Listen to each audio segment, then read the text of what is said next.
Hello and welcome to Among Us. Today we're listening to Kevin Wilson. So sit back, relax, enjoy the video and enjoy the music.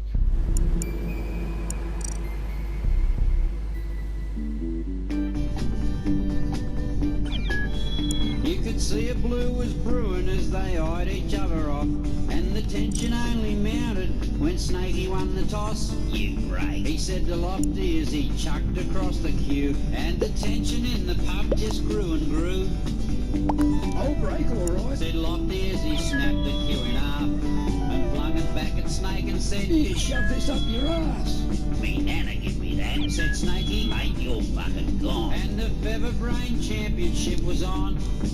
It was the front bar Featherbrain non-title fight. Two blokes the size of buffaloes, big but not too bright, and no one give two knobs a goat shit who was wrong or right. At the front bar Featherbrain non-title fight. No one seemed to know too much about their pedigrees. In that sort of place you didn't ask them sort of things. They said Lofty's from the top end, he was ugly, tough and mean. Used a welder's wire brush to scrub his teeth. And Snake was just plain ugly, where he come from no one knew. Reckon Rambo would have shit himself if Snakey told him to. And together they weighed half a ton in singlet, shorts and thongs. There was no cunt home but all the lights were on. The breeze near knocked me over when Snake threw the opening punch. It seemed to come from nowhere, I just heard this sickening crunch. I thought if any bastard lived through that, they're pretty fucking good. It was like a railway fettler's hammer splitting wood.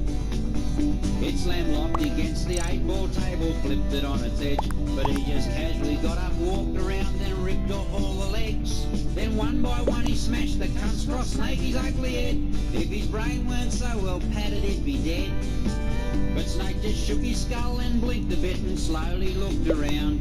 Then chucked a right that would have knocked the war memorial down. And the force of it sent Lofty flying, crashing through the wall. Now there's a doorway where there weren't one there before.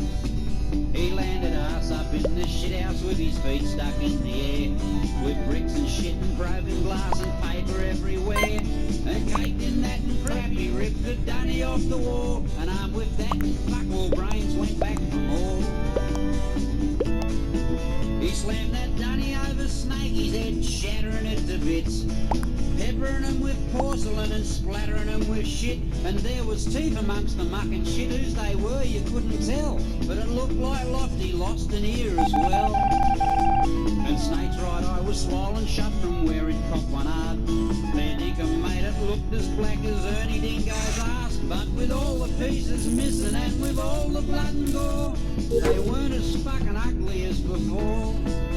There was flesh and hair and skin and bone and blood splashed on the wall, and them two bastards wallowing in it, rolling across the floor. And the publican just scratched his balls, wondering, looking round, should he clean the bastard up or burn it down?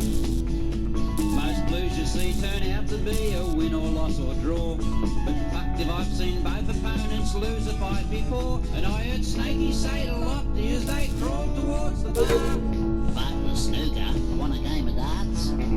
It was the front bar Featherbrain non-title fight.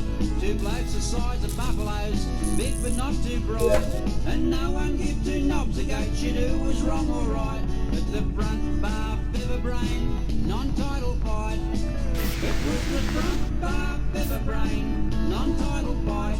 Two blokes the size of buffaloes, big but not too bright, and no one give two knobs a goat shit who was wrong or right. At the front bar Featherbrain non-title fight.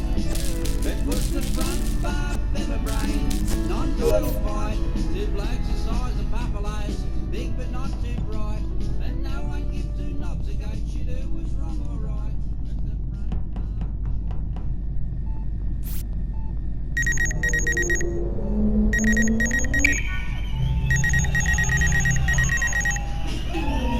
Thank you very much. Mega Fuckleys. Sheilas, you know, they didn't have a fanny between their legs, they'd have a fucking bounty on their head, you know, the ones that... She's a super mega fugly with a mouldy mango twist, complexion like a pizza with warts and moles and zits. And just to even say a name, you gotta be half pissed, 'cause she's a super mega buckley with a mouldy mango twist. When she was born, the doctor slapped her mother in the mouth, and when they brought her home, they wouldn't let her in the house. And as she grew, it's sad to say, she just grew uglier. They tied some snags around her neck so the dog would play with her. Before she went to school each day, they had to iron her face. She'd get the cuts for coming early and merit points for coming late. And they had a portrait painted in 6 different shades of shit, 'cause she's a super mega fugly with a mouldy mung bean twist. She's a super mega fugly with a mouldy mung bean twist, including her own mum and dad. She's never yet been kissed. And just to even say a name, you gotta be half pissed, 'cause she's a super mega fugly with a mouldy mung bean twist. When she puts on the lipstick, it keeps backing down the tube, and I woke up screaming, dreaming that I'd seen her in the nude. When she sits on the beach, the tide's too frightened to come in. A sperm whale tried to root her last time she went for a swim. If they made an ugly meter, she'd blow the thing to bits. Under grotesque in the dictionary, there's a photo of her tits. And if I ever cracked a fat for her, I'd amputate me dick, 'cause she's a super mega fugly with a busted arsehole twist. Right, I'm going to end this video here. I'm going to say thank you very much for watching. Please like, subscribe, share, hit that bell for notifications, and Among Us will be back tomorrow. And until then, I will see you all again. Goodbye.